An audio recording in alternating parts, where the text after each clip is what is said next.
warahmatullahi wabarakatuh, Buya. Allahumma sholli ala Sayyidina Muhammad wa ala ali Sayyidina Muhammad. Saya hamba Allah dari Jawa Tengah, Buya. Maaf, Buya, saya mau bertanya. Pernah ada di kampung saya, seseorang adzan subuh sebelum waktunya datang. Lalu seketika didatengin warga ditegur bahwa waktunya salah. Karena saat itu warga sedang pada sahur.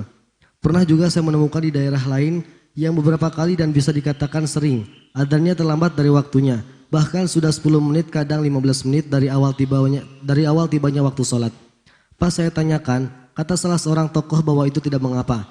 Daripada sepi, padahal adzan-adzan dari kampung sebelah juga sangat terdengar di kampung itu dan tepat waktu. Saya jadi bimbang dengan dua keadaan yang berbeda ini. Ada yang dengan tegas harus tepat waktu dan ada yang tidak apa-apa kalaupun meleset dari waktu. Apakah memang boleh adzan dikumandangkan sebelum tibanya awal waktu sholat, Buya? Apakah juga boleh dikumandangkan setelah melewati tibanya awal waktu sholat, Buya? Kira-kira berapa menit toleransi diperbolehkannya, Buya? Syukran, Buya, atas jawabannya. Masya Allah. Yang menyelesaikan adalah ilmu. Yang pertama adalah adzan subuh, ada 2 adzan. Tidak tahu ini. Apakah yang dimaksud? Kalau tukang adzannya tidak mengerti, berarti dia salah. Kalau tukang adzannya mengerti, adzan subuh itu ada adzan yang dilakukan untuk menyeru orang sahur. Sebelum masuk subuh tiba. Nabi kan punya tukang adzan 2, Sayyidina Abdullah bin Umi Maktum dan Sayyidina Bilal bin Rabah. Yang satu awal, yang satu adzan kemudian pulang orang pada sahur. Yang di rumah segera tahajudan. Yang kedua adalah adzan subuh.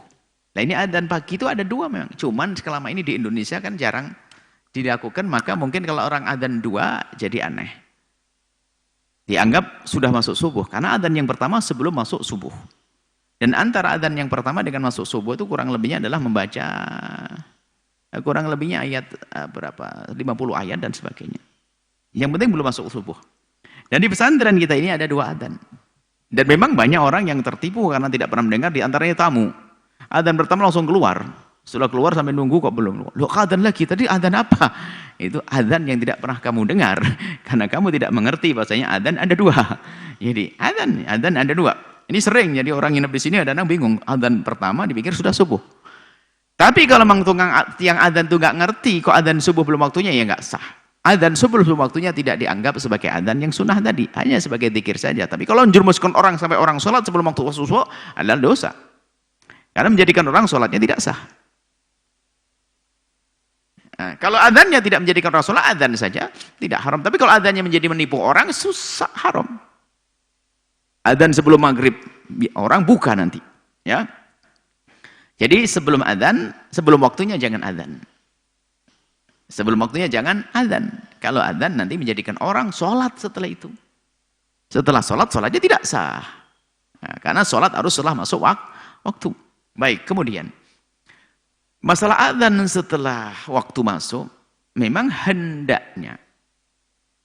Pertama gini. Adzan itu disunnahkan dalam setiap sholat fardu. Adzan disunnahkan dalam setiap sholat fardu bagi pria. Adzan. Jadi kalau kita melakukan sholat disunnahkan adzan, biarpun Anda sholat sendiri. Anda sholat sendiri disunnahkan untuk adzan. Itu kan ilmu. Jadi kalau ada orang adzan kapan saja, mungkin dia mau sholat ya tidak sah. Cuman permasalahannya kan sekarang di masjid musola tempatnya orang banyak. Maka ini ada rambu-rambu. Jika Anda adzan di masjid atau di musola yang terdengar suaranya kemana-mana, maka sunnahnya adzan saat itu untuk dikumandangkan di luar adalah harus awal waktu, tepat waktu.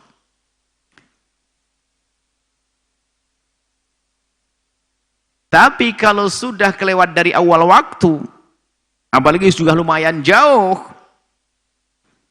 sampai 1 jam lebih dan sebagainya, maka adzan tetap disunnahkan, tapi jangan mengangkat suara tinggi-tinggi. Adzan duhurnya telat, jam 2.30 baru adzan duhur. Orang kaget, dipikir sudah masuk sholat asar. Seperti itu fikihnya. Termasuk ada urusannya masalah gaji. Tukang adzan yang digaji itu kewajiban pertama adalah memperhatikan waktu masuk sholat. Sehingga di saat waktu sholat masuk dia beradzan. Kalau di adzannya telat terus gajinya haram. Itu fikihnya begitu. Karena tukang adzan yang digaji itu untuk memperhatikan waktu sholat. Karena ditunggu oleh orang di kiri kanannya. Sehingga kalau sudah telat, ya jangan pakai mengeras suara. Dari sawah pulang ke musola masjidnya, sudah jam 4:30 langsung Allahu Akbar, Allahu Akbar. Orang ngira maghrib, buka yang lain nanti. Tapi adzan tetap disunahkan, tapi jangan dikumandangkan di luar, karena yang demikian itu akan mengganggu, bikin orang bingung yang ada di luar sana.